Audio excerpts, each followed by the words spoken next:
اعوذ باللہ من الشیطان الرجیم بسم اللہ الرحمن الرحیم السلام علیکم ورحمۃ اللہ وبرکاتہ۔ پیارے بھائیوں اور بہنوں، میں امید کرتی ہوں کہ آپ سب خیر و عافیت سے ہوں گے۔ میری دعا ہے کہ اللہ پاک آپ سب کو خیر و عافیت سے رکھیں، آمین۔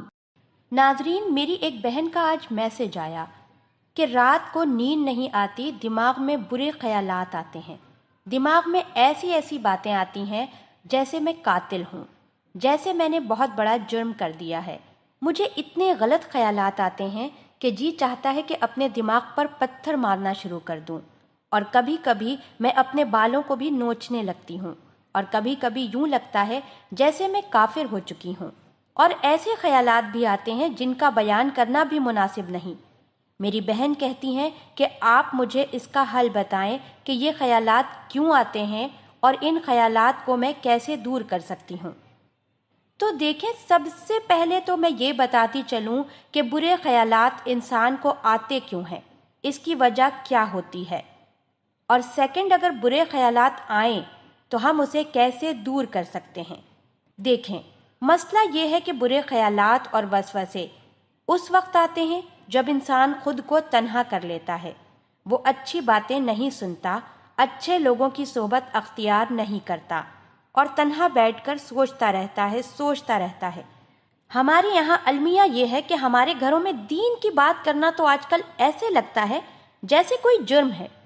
قبر کی بات کرنا، موت کی بات کرنا، موت کو یاد کرنا، آخرت کے بارے میں بات کرنا، دین کا معاملہ ذکر کرنا، 24 گھنٹے جو ہمارے گھروں میں گفتگو ہوتی ہے اس میں حساب کتاب کر کے آپ خود دیکھ لیجئے، فضول باتیں ہوں گی یا گناہ کی باتیں ہوں گی، رشتہ داروں کی چغلیاں ہوں گی، پڑوسیوں کی غیبتیں ہوں گی، کپڑوں کی باتیں ہوں گی، صحت کی باتیں ہوں گی، ماحول پر تبصرہ، سیاست پر تبصرہ۔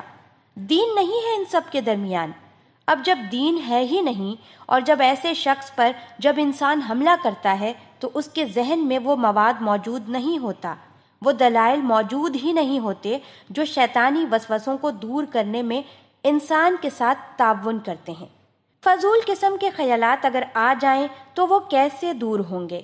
لہٰذا پھر اس کے ذہن میں پھر اسی طرح کی باتیں آتی رہیں گی، جیسا کہ میری بہن نے بتایا۔ اب ہونا یہ چاہیے کہ ہم اپنے بچوں کو شروع سے ہی نعتیں وغیرہ سنائیں، انہیں اللہ پاک کی حمد سنائیں، اچھے بیانات سنائیں، اچھی صحبت میں اچھے لوگوں کے درمیان انہیں رکھیں، تاکہ پاکیزہ چیزیں بچوں کے ذہن میں آتی رہیں اور شیطانی وسوسوں کو دماغ میں داخل ہونے کی گنجائش ہی نہیں رکھیں۔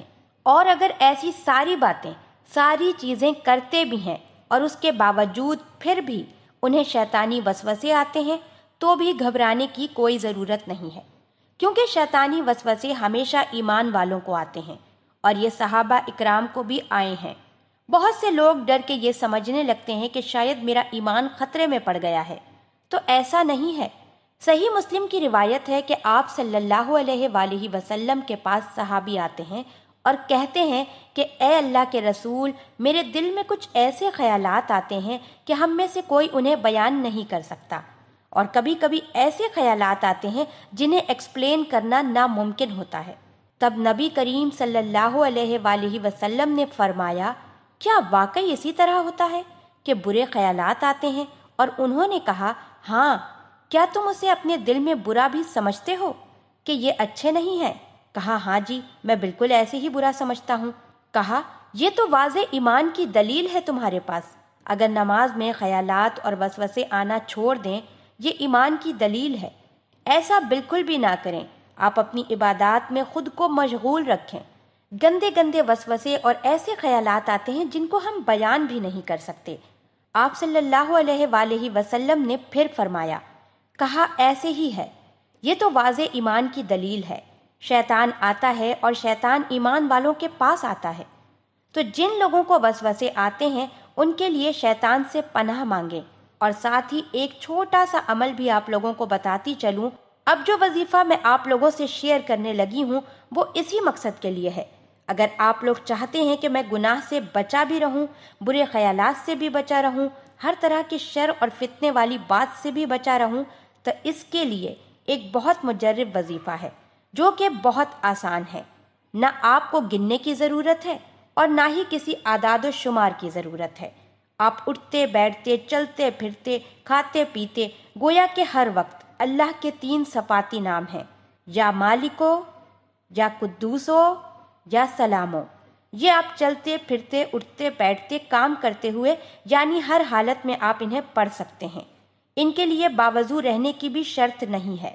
آپ اسے اپنا معمول بنا لیں۔ اس کا اتنا بڑا فائدہ ہوگا کہ زبان پاک رہے گی، گندے خیالات اور شیطانی وسوسوں سے آپ کی حفاظت رہے گی، ذہن آپ کا صاف ستھرا اور پاکیزہ رہے گا۔ جب ذہن پاک اور صاف رہے گا تو آپ کو عبادت میں لطف آئے گا۔ عبادت میں لطف آنا بہت بڑی اللہ کی رضا کی علامت ہے۔